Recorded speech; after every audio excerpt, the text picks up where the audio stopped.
Hello बच्चों, आज हम पढ़ेंगे 8वीं कक्षा का चैप्टर नंबर 2 लाख की चूड़ियाँ। बड़ा ही मज़ेदार चैप्टर है।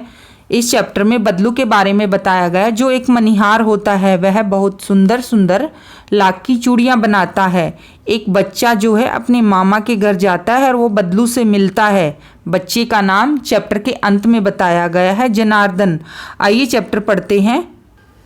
सारे गांव में बदलू मुझे सबसे अच्छा आदमी लगता था। बच्चा कहता है कि बदलू मुझे सारे गांव में सबसे अच्छा आदमी लगता था, क्योंकि वह मुझे सुंदर सुंदर लाख की गोलियां बनाकर देता था। मुझे अपने मामा के गांव जाने का सबसे बड़ा चाव यही था। वो सबसे ज़्यादा इसी बात से खुश था जब वो अपने मामा के घर जाता था कि जब मैं वहाँ से लौटता था तो मेरे पास ढेर सारी गोलियाँ होती, रंग बिरंगी गोलियाँ जो किसी भी बच्चे का मन मोह ले। वैसे तो मेरे मामा के गांव का होने के कारण मुझे बदलू को बदलू मामा कहना चाहिए था, परंतु मैं उसे बदलू मामा न कहकर बदलू काका कहा करता था, जैसा कि गांव के सभी बच्चे उससे कहा करते थे। बच्चा कहता है कि मुझे बदलू को बदलू मामा कहना चाहिए था। बदलू मामा बच्चों किस लिए कहना चाहिए था? क्योंकि वहाँ पर बच्चे की माँ का मायका था, इसलिए बदलू उसका मामा लगता था। पर वह बच्चा बदलू को मामा नहीं कहता था, काका कहता था, क्योंकि गांव के सभी बच्चे उसे काका कहते थे। बदलू का मकान कुछ ऊंचे पर बना था। बदलू का मकान थोड़ा ऊंचे पर बना हुआ था। मकान के सामने बड़ा सा सहन था। सहन होता है आंगन, जिसमें एक पुराना नीम का वृक्ष लगा था, एक पुराना नीम का पेड़ लगा हुआ था। उसी के नीचे बैठकर बदलू अपना काम किया करता था। बगल में भट्टी दहकती रहती, बगल में आग की भट्टी दहकती रहती। आग की भट्टी मतलब जिसमें आग जलती है, जिसमें वह लाख पिघलाया करता।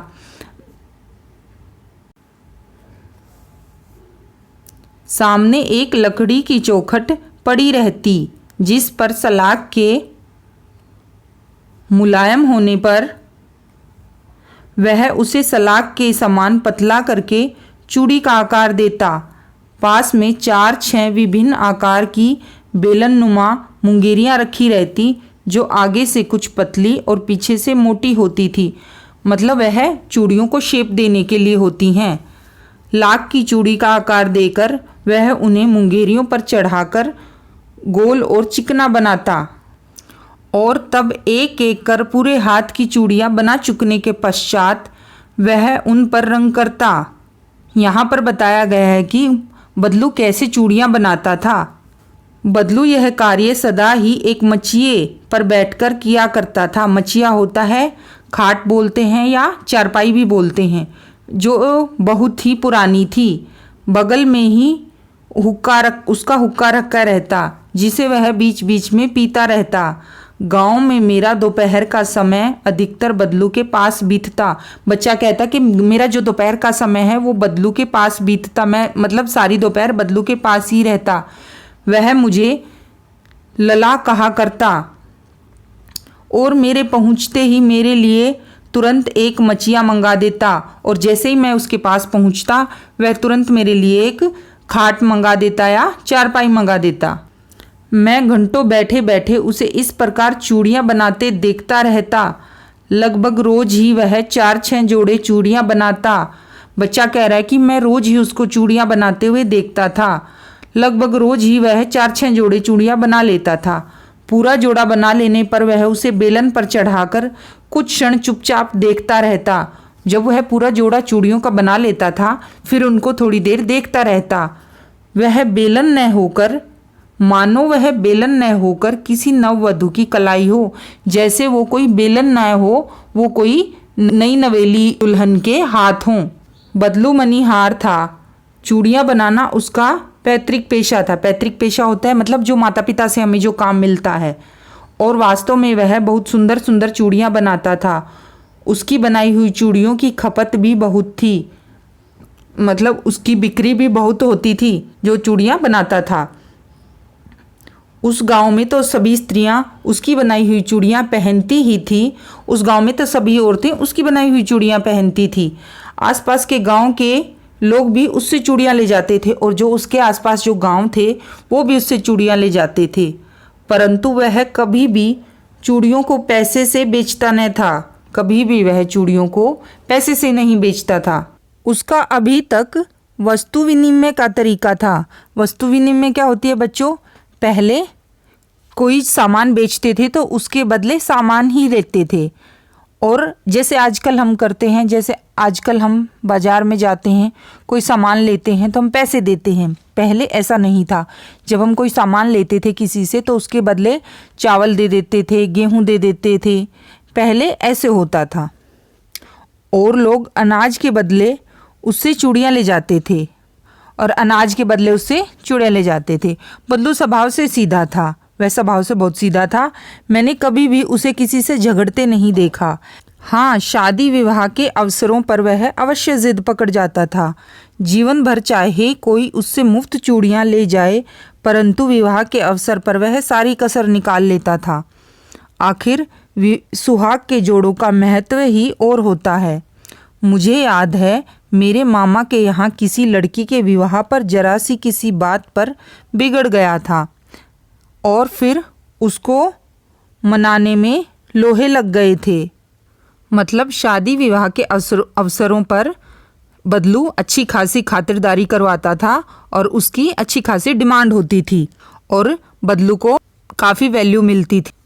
वो कह रहे हैं मेरे मामा के यहाँ किसी लड़की के विवाह पर बदलू बिगड़ गया था, मतलब वह रूस गया था और फिर उसको मनाने में मतलब बहुत मेहनत लगी थी। विवाह में इसी जोड़े का मूल्य इतना बढ़ जाता था कि उसके लिए उसकी घरवाली को सारे वस्त्र मिलते, ढेरों अनाज मिलता, उसको अपने लिए पगड़ी मिलती, सो अलग।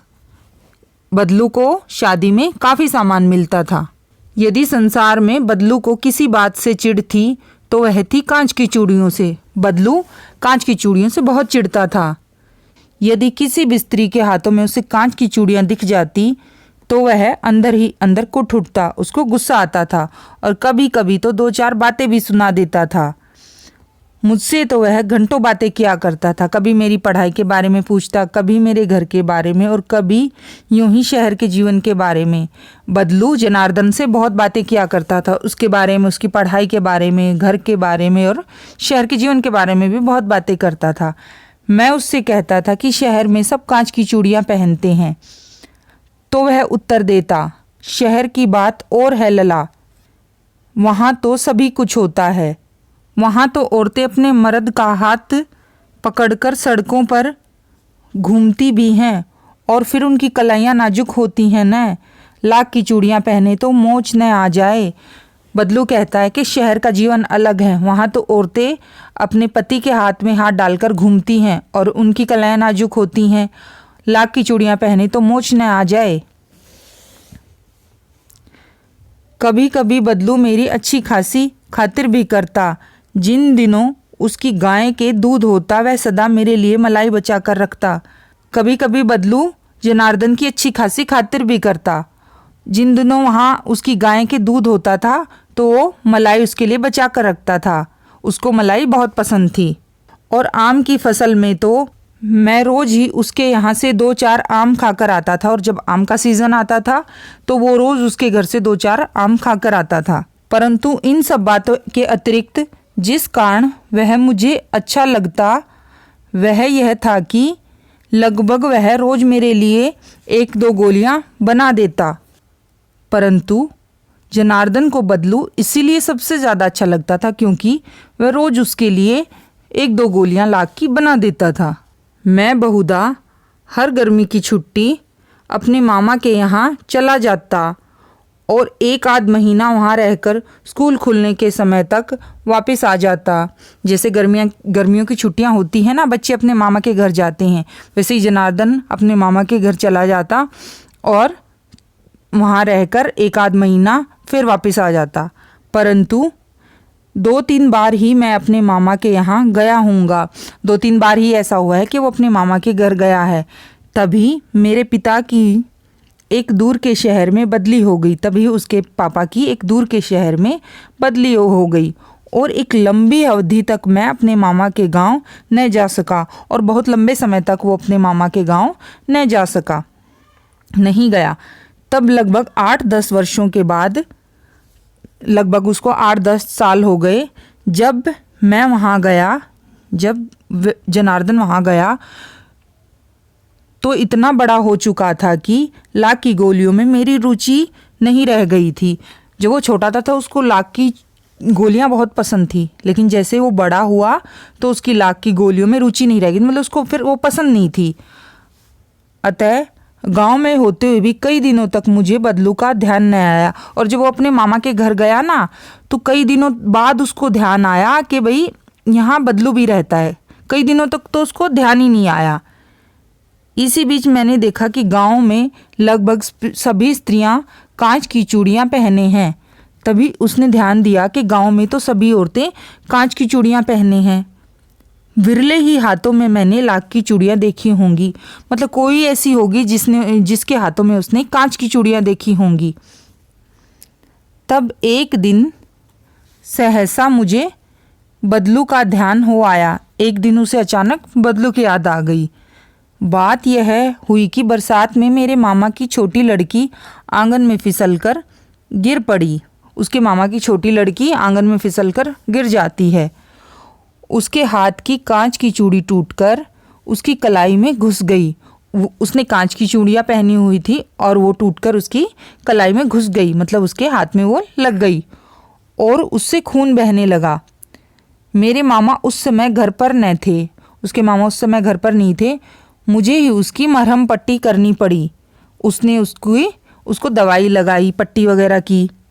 तभी सहसा मुझे बदलू का ध्यान हो आया। तब उसको बदलू की याद आई और मैंने सोचा कि उससे मिलाऊं। तभी उसने सोचा कि मैं उससे मिलाऊं।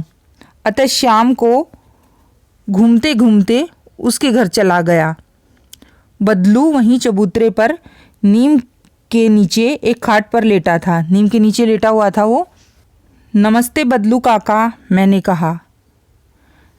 नमस्ते भैया, उसने मेरी नमस्ते का उत्तर दिया और उठकर खाट पर बैठ गया, परंतु उसने मुझे पहचाना नहीं। जनार्दन उसके पास जाता है, बदलू के पास उसको कहता है नमस्ते काका, तो बदलू उसके नमस्ते लेता है, पर वो उसको पहचान नहीं पाता, क्योंकि जब वो पहले उसके पास आता था वो छोटा था, अब वो बड़ा हो चुका था। और देर तक मेरी ओर निहारता रहा और बहुत देर तक वह जनार्दन को देखता रहा। मैं हूँ जनार्दन काका, आपके पास से गोलियां बनवाकर ले जाता था, मैंने अपना परिचय दिया। जनार्दन ने कहा कि मैं आपके पास से गोलियां बनवाकर ले जाता था जब मैं छोटा था। वो अपने बारे में बताता है। बदलू फिर चुप रहा, मानो वह अपने स्मृति पटल पर अतीत के चित्र उतार रहा हो, कि वह सोच रहा था पुरानी बातें कि जब मैं उसके पास आता था। और तब वह एकदम से बोल पड़ा, और तभी वो बोला, आओ आओ लल्ला बैठो, बहुत दिन बाद गांव आए। फिर उसने कहा कि आओ बेटा बैठो, और तुम बहुत दिनों बाद आए हो। हाँ, इधर आना नहीं हो सका काका, मैंने चारपाई पर बैठते हुए उत्तर दिया। कुछ देर फिर शांति रही। मैंने इधर इधर दृष्टि दौड़ाई, न तो मुझे उसकी मचिया ही नजर आई, न ही भट्टी। वो कहता है कि बहुत देर तक हमने बात नहीं की, शांति रही। फिर मैंने इधर उधर देखा, ना तो मुझे उसकी खाटी नजर आई जिस पर वो बैठा रहता था, न ही भट्टी जिसमें वो लाग पिघलाया करता था। आजकल काम नहीं करते काका, मैंने पूछा। जनार्दन ने पूछा कि काका क्या आप आजकल काम नहीं करते? नहीं लला, काम तो कई साल से बंद है। फिर बदलू काका कहते हैं कि काम तो मैंने कई सालों से बंद कर रखा है। मेरी बनाई हुई चूड़ियाँ कोई पूछे तब तो। गांव गांव में कांच का प्रचार हो गया है। वह कहता है कि मेरी बनाई हुई चूड़ियों को अब कोई नहीं पूछता, हर जगह कांच की चूड़ियाँ पहनने लगे हैं। वह कुछ देर चुप रहा, फिर बोला, मशीन युग है न यह लला, आजकल सब काम मशीन से होते हैं, खेत भी मशीन से जोते जाते हैं। फिर जो सुंदरता कांच की चूड़ियों में होती है, लाख में कहाँ संभव है। बदलू कहते हैं कि ये मशीनी युग है, सब चीज़ें मशीनों से बनने लगी हैं। आजकल कांच की चूड़ियाँ मशीनों से बनती हैं, खेत मशीनों से जोते जाते हैं और कांच की चूड़ियों में ज़्यादा सुंदरता होती है बजाय लाख की चूड़ियों में। लेकिन कांच बड़ा खतरनाक होता है, बड़ी जल्दी टूट जाता है। मैंने कहा, नाजुक तो फिर होता ही है लला। कहते कहते उसे खांसी आ गई और वह देर तक खांसता रहा। जनार्दन कहता है कि काका, कांच बड़ा खतरनाक होता है और वो बड़ा जल्दी टूट जाता है। फिर बदलू काका कहते कि नाजुक तो होता ही है, और ये कहते कहते उन्हें खांसी आ गई और वह देर तक खांसते रहे। मुझे लगा उसे दमा है। जनार्दन कहता है, मुझे लगा उसको दमा हो गया है। अवस्था के साथ साथ उसका शरीर ढल चुका था। वह कह रहा है कि बदलू काका अब बूढ़े हो चुके थे। उनके हाथों पर और माथे पर नसें उभर आई थी। जाने कैसे उसने मेरी शंका भांप ली। बदलू काका को पता लग गया कि जनार्दन सोच रहा है कि बदलू काका को दमा हो गया है। दमा नहीं है मुझे, फसली खांसी है। बदलू काका कहते हैं कि दमा नहीं है मुझे, जो फसल के समय पे होती है मुझे वो खांसी है। यही महीने 2 महीने से आ रही है। 10-15 दिन में ठीक हो जाएगी। मैं चुप रहा। मुझे लगा उसके अंदर कोई बहुत बड़ी व्यथा छिपी है। व्यथा छिपी है मतलब जनार्दन को लगा कि बदलू काका के अंदर कोई बहुत बड़ा दुख छुपा है। मैं देर तक सोचता रहा कि इस मशीन युग ने कितने हाथ काट दिए। मैं बहुत देर तक सोचता रहा कि इस मशीन के कारण कितने मजदूर अपने काम से हाथ धो बैठे हैं। कुछ देर फिर शांति रही। कुछ देर हम दोनों शांत रहे, जो मुझे अच्छी नहीं लगी, जो मुझे पसंद नहीं आई। आम की फसल अब कैसी है काका? कुछ देर पश्चात मैंने बात का विषय बदलते हुए पूछा। अच्छी है लला, बहुत अच्छी है, उसने लहकर उत्तर दिया। मतलब उसने खुशी से उत्तर दिया और अंदर अपनी बेटी को आवाज़ दी, अरे रज्जो, लल्ला के लिए आम तो ले आ। और अपनी बेटी को आवाज़ लगाकर कहता है कि जनार्दन के लिए आम लेके आओ। फिर मेरी ओर मुखातिब होकर बोला, फिर मेरी तरफ देखकर बोला, माफ़ करना लला, तुम्हें आम खिलाना भूल गया था। लला, मुझे माफ़ कर दो, मैं तुम्हें आम खिलाना भूल गया था। नहीं नहीं काका, आम तो बहुत खाए हैं। वाह वाह, बिना आम खिलाए कैसे जाने दूंगा तुमको। मैं चुप हो गया। मुझे वो दिन याद हो आए जब वह मेरे लिए मलाई बचा कर रखता था। जनार्दन को अपने पुराने दिन याद आ गए। गाय तो अच्छी है न काका? मैंने पूछा। गाय कहाँ है लला, 2 साल हुए बेच दी, कहाँ से खिलाता। इतने में रज्जो, उसकी बेटी, अंदर से एक डलिया में ढेर सारे आम ले आई।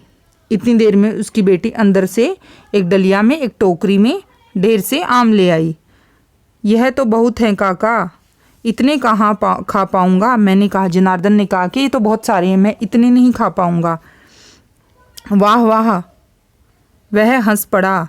शहरी ठहरे न, मैं तुम्हारी उम्र का था तो इसके चौगुने आम एक बखत में खा जाता था। बदलू काका कहते हैं कि तुम शहरी ठहरे, लेकिन जब मैं तुम्हारी उम्र का था तो एक समय पर इतने सारे आम खा जाता था, इसके 4 गुना। आप लोगों की बात और है, मैंने उत्तर दिया। मैंने कहा कि आप लोगों की बात और है। अच्छा, बेटी लला को 4-5 आम छांट कर दो, सिंदूरी वाले देना। देखो लला कैसे हैं, इसी साल यह पेड़ तैयार हुआ है। रज्जो ने 4-5 आम अंजलि में लेकर मेरी ओर बढ़ा दिए। आम लेने के लिए मैंने हाथ बढ़ाया तो मेरी निगाह एक क्षण के लिए उसके हाथों पर ठिठक गई। जब रज्जो मुझे आम देने लगी तो मेरी निगाह उसके हाथों पर ठिठक गई। गोरी गोरी कलाइयों पर लाख की चूड़ियाँ बहुत फब रही थी। उसने लाख की चूड़ियाँ पहने हुई थी कलाइयों में, और वहाँ पर मेरी निगाह रुक गई। बदलू ने मेरी दृष्टि देख ली और वह बोल पड़ा। बदलू ने मुझे देख लिया था कि मैं उसकी बनाई हुई लाख की चूड़ियाँ देख रहा हूँ। यही आखिरी जोड़ा बनाया था जमींदार साहब की बेटी के विवाह पर। यही आखिरी जोड़ा था जो मैंने बनाया था जमींदार साहब की बेटी के विवाह पर। 10 आने पैसे मुझे दे रहे थे। मैंने जोड़ा नहीं दिया, कहा शहर से ले आओ। जमींदार बहुत कम पैसे दे रहा था, इसलिए बदलू ने मना कर दिया जोड़ा देने पर और कहा शहर से ले आओ। मैंने आम ले लिए और खाकर थोड़ी देर पश्चात चला गया। मैंने बदलू काका से आम ले लिए और थोड़ी देर बाद वहाँ से खाकर चला गया। मुझे प्रसन्नता हुई, मुझे खुशी हुई कि बदलू ने हार कर भी हार नहीं मानी थी, कि बदलू ने हार कर भी हार नहीं मानी। बदलू अभी भी हारा नहीं था। उसका व्यक्तित्व कांच की चूड़ियों के जैसा न था कि आसानी से टूट जाए, मतलब वो कि हार मानने वाला व्यक्ति नहीं था। और इसके लेखक है कामतानाथ। आइए बच्चों, इसके शब्दार्थ पढ़ लेते हैं। चाव, चाह, रुचि, तीव्र इच्छा। सलाख, सलाई, धातु की छड़। मुंगरी, गोल मुठियादार लकड़ी जो ठोकने पीटने के काम आती है। पैतृक, पूर्वजों का पिता से प्राप्त हुआ या पुश्तैनी। खपत, माल की बिक्री। वस्तु विनिमय, पैसे से न खरीदकर एक वस्तु के बदले दूसरी वस्तु लेना। कसर, घाटा पूरा करना, कमी। नाजुक, कोमल। पगड़ी, सिर पर लपेटकर बांधा जाने वाला लंबा कपड़ा, पाग। मरहम पट्टी, जख्म का इलाज, घाव पर दवा लगाकर पट्टी बांधना। मचिया, बैठने में उपयोग में आने वाली सुतली आदि से बुनी छोटी चकोर खाट। मुखातिब, देखकर बात करना। डलिया, बांस का बना एक छोटा पात्र। फबना, सजना, शोभा देना।